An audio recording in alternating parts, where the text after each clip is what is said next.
Hello everybody, it's me Colton Johnson with MT Popcorn Bucket Productions. You can tell I'm dressed up as the one and only Marty McFly from Back to the Future, which is my all-time favorite movie if you couldn't tell. Yes, I already have a video or two on my channel covering Back to the Future, but in honor of the 40th anniversary and the opportunity that I had to go watch this movie in iMax, I decided might as well kind of go back, if you will, and review this movie again, because I think it's always good to go back and rewatch movies and to reevaluate and focus on your thoughts of the movie. There's been movies that I've watched that initially I absolutely loved, and over time it's just gone down a little bit. But there's also movies that initially I didn't like as much, but as I put more effort into those specific movies, the more I got out of them. One example I would say is Captain America Civil War. At first I was like, yeah, it's an alright movie, but as time has gone on, it's become one of my favorite Marvel movies, and obviously a lot of that isn't from the direction of the movie. And personally, one of my favorites is Winter Soldier, but that's besides the point. I'm kind of getting ahead of myself. But Back to the Future, let's kind of get this out of the way. I love Back to the Future. It's one of those movies that when I was a teenager, like, I watched it growing up. It was like a childhood movie. But there was a time as a teenager that I sat down and watched this, and it just spoke to me in a way no movie has. And it kind of like unlocked that cinephile movie lover inside of me. That is why I make videos today. There's just something about this movie.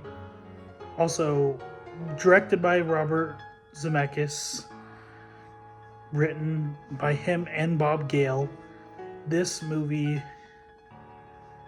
is definitively one of the perfect movies spoken by various people, and the way that it's structured, and the way that it's a time travel movie without directly being a time travel movie. Yes, it's a movie that involves time travel, but the story is a lot deeper than time travel itself. Some people have compared a lot of moments in this movie to some other definitive classics, such as The Wizard of Oz, where we have a character out of place in a dreamlike environment, and obviously not everything is considered dreamlike, but then he goes through his own journey along the way, encounters challenges, and then triumphs those challenges, and then eventually gets back to where he belongs. A tale that's been told in various out-of-the-world stories. But something particular about this story is there's a lot of deep elements that really ring strong to me. I think the idea that this is like a father and son movie is awesome. And in a way, he goes back in time and he is able to change things for the better in the future, or his own present. And I wouldn't say in a selfish way, but he's able to change things that were needed to be changed. And I think that is amazing. Another element of this movie is just conquering your bullies, or the things that get in the way. And if you put your mind to it, you can accomplish anything. That's a motto that I've heard from this film, and I tried to make that ring true in my own life. I mean, I haven't accomplished all my goals or ambitions, but it's that having that mindset that I can accomplish those goals and ambitions if I set my mind to it and actually do something about it. It's not me sitting back and doing nothing. It's me actually putting in the effort to make change occur. So, out of that, this movie is amazing with its visual style, and seeing it on the big screen, the big screen of iMax, was definitely something that I will cherish forever. And if it happens again, I will definitely go see it because it's just amazing. I wouldn't say it's the greatest movie that I've seen in IMAX. That would probably have to go to something like Interstellar. But just seeing my favorite movie on IMAX is incredible. The visuals of this movie are fantastic. The special effects, visual effects, amazing. The soundtrack by Alan Silvestri is also wonderful. I've also had the opportunity to see this movie with a live orchestra about 4 or 5 years ago, and that was breathtaking. The characters, I love Christopher Lloyd as Doc Brown. He's such a character actor, and he just visually, comedically portrays those roles.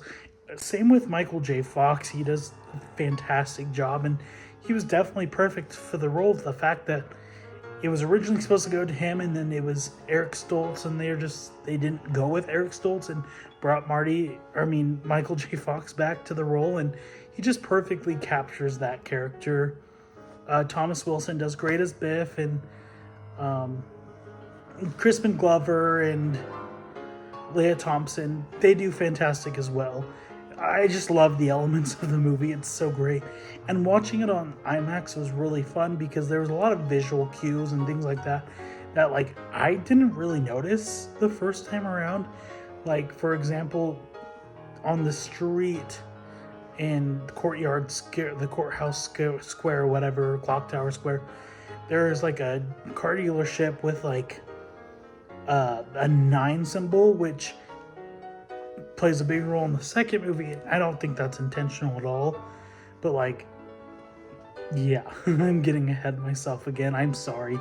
This movie is my favorite movie, and I can go on for hours and hours and hours, but obviously my phone probably would not be able to handle that, as seen in my other video where I had to cut things down. I really wish I could make a video, and I can, going through all my cool stuff. Maybe I'll make it a live for my TikTok, but I love Back to the Future.